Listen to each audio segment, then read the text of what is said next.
其實咧，每一次拆貨咧，我都有啲期待嘅。雖然做咗咁多年，對我哋啲 supplier， 對佢哋唔同嘅 quality 啊，都已經有一個概念。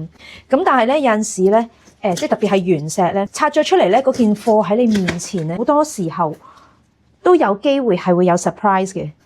咁我今日 set 個 cam 咧，就係因為我今日有幾件新嘅水晶到咗啦。有一件我自己其實都有啲期待。唔知道佢會唔會呢一件有冇 surprise？ 咁睇下啦。有陣時咧買外國嗰啲水晶咧，最擔心係咩咧？最擔心就係佢個包裝，因為外國環保啊嘛。我哋出貨嘅話咧，我哋一定會包得啲礦石水晶好穩妥嘅。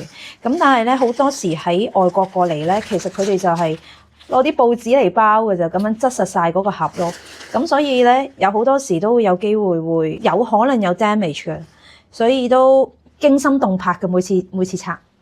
咁有好多客人就問我哋如果佢係網上面買水晶嘅冇睇過實物嘅話，點樣去預計佢嘅 size 咧？有陣時佢就算俾咗個尺寸你咧，你未必好立體咁樣感覺得到底佢喺你面前係咩感覺嘅。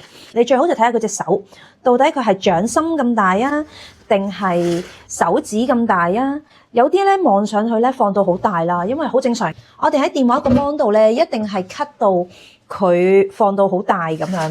咁我哋個電話 mon 得咁細，無論嗰件水晶係咁大定係咁細咧，都係喺電話 mon 度睇到係嗰一格嘅啫。有陣時嗰啲細嘅水晶或者礦石咧，你望一望佢個手指甲咧，原來嗰粒水晶係同個手指甲一樣咁大。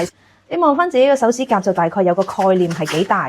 最後一件啦，咁呢一件就係我期待嗰一件啦，睇下係咪真係咁令人期待先。今次全部都係哥倫比亞嘅水晶族嚟嘅。哇！呢個比我想象中再大件好多啊，係有少少碎咗啲啲嘅，但係都係底岩，冇影響到個水晶嘅。哇！好靚啊呢件，同埋好大件啊！原來呢件我唔知道佢咁大件。好啦，咁呢批水晶咧，其實得幾件啫，咁就應該喺今個星期咧就會定價同埋出 post 同埋放埋上網噶啦。咁大家就有興趣嘅就留意下我哋啦。